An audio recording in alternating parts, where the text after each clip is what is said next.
Bien-aimés dans le Seigneur, nous vous disons bonjour au nom de Jésus. Dans cette 47e leçon, nous voulons parler des miracles qui est l'empreinte des ministères de Jésus-Christ. Partout où le Seigneur passait dans les villes, campagnes et autres endroits, des foules accouraient pour recevoir des solutions à leurs problèmes. En envoyant les disciples, Jésus-Christ a donné le pouvoir d'opérer la visitation divine en son nom.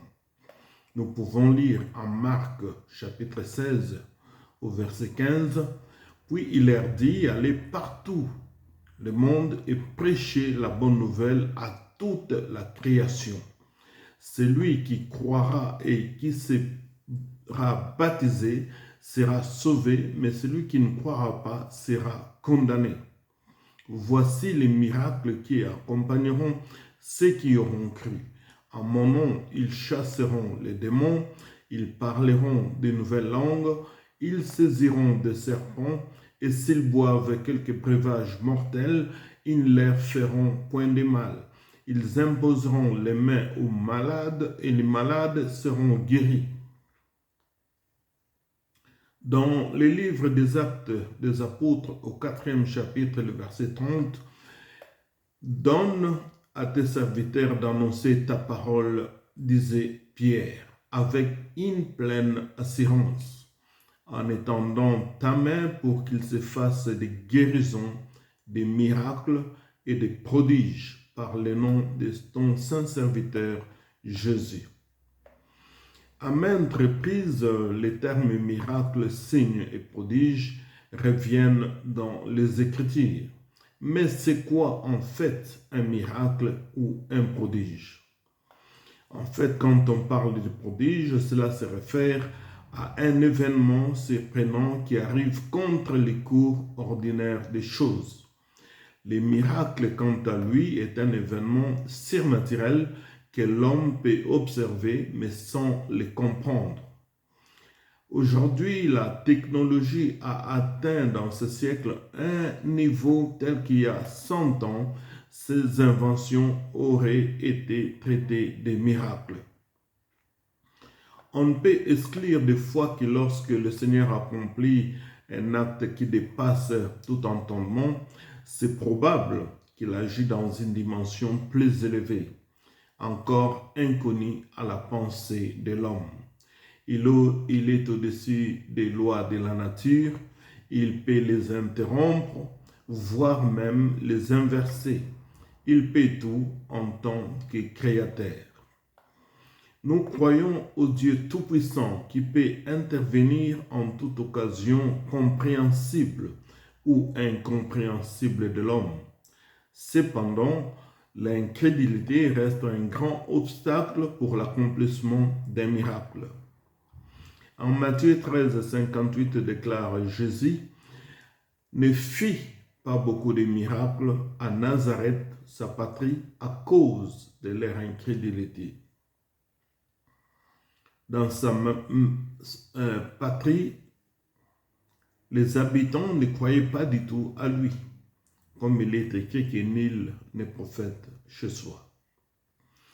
Le Seigneur Jésus étant le même hier, aujourd'hui, selon Hébreux 13, 8, l'âge et le temps des miracles n'est pas passé.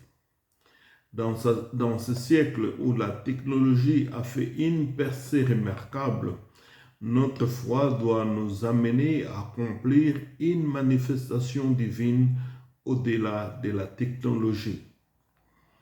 Aucunement Jésus n'a accompli un miracle pour son intérêt personnel. Quand il avait faim, il refusa de changer les pierres en pain, selon Matthieu 4, 3. Lors de son arrestation, il refusa de faire intervenir une légion d'anges. Un vrai disciple ne peut jamais se glorifier d'avoir accompli un miracle. La gloire doit revenir toujours à Jésus-Christ. Parlons maintenant des 5 différentes sortes de miracles. Il y a les miracles d'assistance à l'exemple des noces de Cana, la pêche miraculeuse, multiplication de pain et autres. Pour les noces de Cana, par exemple, les besoins étaient criants. Dans une fête de mariage, il n'y avait plus de vin et surtout que Jésus avait son nom sur la liste des invités. Le deuxième est le miracle de délivrance, à l'exemple de l'enfant lunatique qui tombait souvent dans le feu ou dans l'eau, l'exemple des fous de Gadara et autres. Dans ces cas, les démons agitaient ces gens et les tourmentaient jour et nuit. Troisièmement, nous avons les miracles de guérison, à l'exemple de la belle-mère de Pierre, guérison de lépreux, la femme à la perte de sang, guérison des aveugles et autres. Quatrièmement, nous avons les miracles de la résurrection, à l'exemple de la résurrection de la fille de Jairus, le fils de la veuve de Naïn, la résurrection de Lazare. Et enfin, nous avons les miracles du jugement, à l'exemple des figuiers maudits par manque de produire les fruits. Un miracle ne s'opère pas sur un coup de tête pour prouver la puissance ou pour sa gloire personnelle. Le plus grand des hommes de la Bible, Jean-Baptiste, n'a accompli aucun miracle. Dans la version johannique, le 2e chapitre 41 verset, beaucoup de gens vinrent à Jésus, ils disaient, Jean n'a fait aucun miracle. Mais tout ce que Jean dit de cet homme était vrai. Et dans celui-là, plusieurs crient en Jésus. Les miracles s'opèrent pour donner gloire à Dieu. Pour accomplir ces différents miracles, Jésus n'a pas opéré de son propre chef. Il est dit dans la version johannique, chapitre 5, 30e verset, « C'est Seigneur lui-même qui parle, je ne puis rien faire, moi, de moi-même. Je juge selon ce que j'entends et mon jugement est juste, car je ne cherche pas ma volonté, mais la volonté de celui qui m'a envoyé. » Bien-aimé de Dieu, pour opérer un miracle, il faut être constamment branché sur les satellites divins pour capter sa volonté sur la fréquence miracle. Prier et demander selon la volonté de Dieu. Vous savez, toute la nuit de Gethsemane, le Seigneur priait pour que la calice de la mort à la croix soit ôtée. Mais il réalisa qu'il devait la boire jusqu'à la lie. Il dit, pas ma volonté, mais ta volonté, Père. Dans la version lucanienne, au 22e chapitre, verset 42, nous lisons, « Puis il s'éloigna d'eux à la distance d'environ un jet de pierre.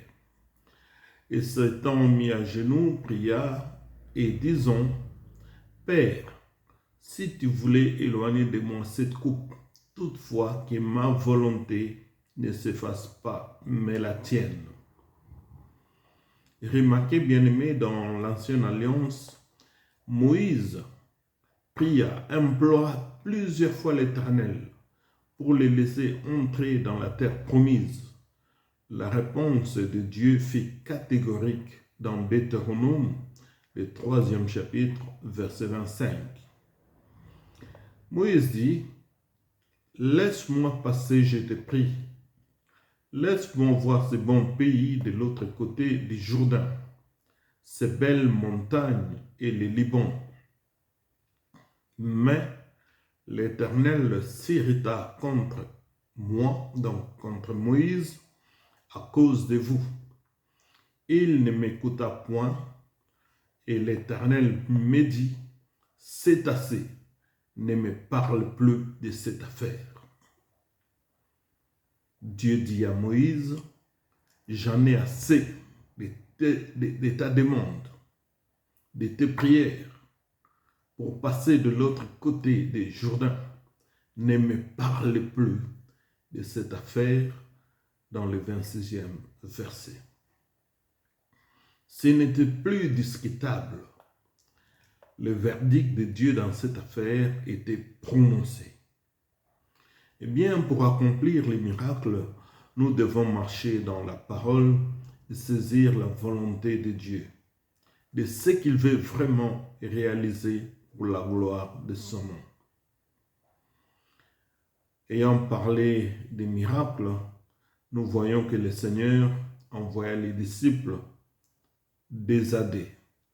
Et par là, nous voulons parler maintenant des principes des two-to-one, c'est-à-dire des personnes vers quelqu'un ou vers une famille, ou même les principes des binômes. Cela est une procédure selon laquelle nous sommes appelés à travailler en équipe. Et Jésus encourage de travailler en équipe. Vous remarquerez qu'ici en Europe, un policier en service n'est jamais seul. Ils sont toujours à deux. Ces deux personnes travaillent sur un projet commun ou des objectifs communs. Mais il ne suffit pas de constituer un duo pour former un binôme efficace. Chacun doit partager des idées et des valeurs qui permettent d'établir un lien entre eux. C'est cette vision commune qui va les motiver et les aider à coopérer efficacement. Cette entité commune fonctionne grâce à la relation de confiance et l'organisation du travail. En effet, le travail en binôme permet de réduire la charge mentale et favorise l'épanouissement de chacun. Cette configuration fonctionne lorsqu'il y a complémentarité des rôles et des compétences. Travailler en binôme permet ainsi de développer les qualités de chacun et de compenser à leurs points faibles. Il est important de savoir que dans un travail en binôme, la relation doit être équitable et que chacun doit s'appuyer sur les forces de l'autre pour progresser ensemble. Le travail en binôme permet de rassembler les compétences différentes mais qui sont complémentaires. Là où l'un n'est pas capable d'assurer une tâche, l'autre doit l'aider à progresser. Travailler en binôme permet d'apprendre de nouvelles compétences et de s'améliorer en continu. Il aide également à mieux se connaître en identifiant les forces et faiblesses de chacun. Cela permet, entre autres, de mieux organiser et partager facilement les responsabilités de chacun.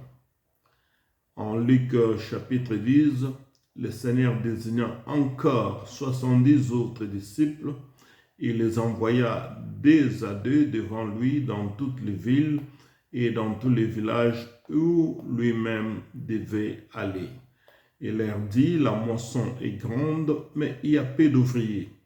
Priez donc le maître de la moisson d'envoyer des ouvriers dans sa moisson. Bien-aimés de Dieu, apprenons à travailler ensemble, à laisser à chaque membre de notre assemblée exercer les dons que le Seigneur a mis en lui pour l'édification de tous. C'est la parole de Dieu et il insiste en disant « allez deux à deux ». Cela est possible dans le monde d'aujourd'hui, d'avancer deux à deux en équipe pour la gloire de son nom. Et quand il y aura un problème, un cas, priez selon la volonté de Dieu. Priez suivant les promesses de Dieu pour accomplir ce que le Seigneur veut faire réellement en ce moment-là. Que Dieu vous garde. Nous sommes heureux de vous compter parmi nos auditeurs. Vous pouvez suivre ces cours à partir de la leçon 1 sur Maranatha School of Ministries sur YouTube. Et si vous avez des questions, n'hésitez pas à nous contacter sur notre WhatsApp qui est le 0032 484 958163. Merci beaucoup. Gloire à son nom. Amen.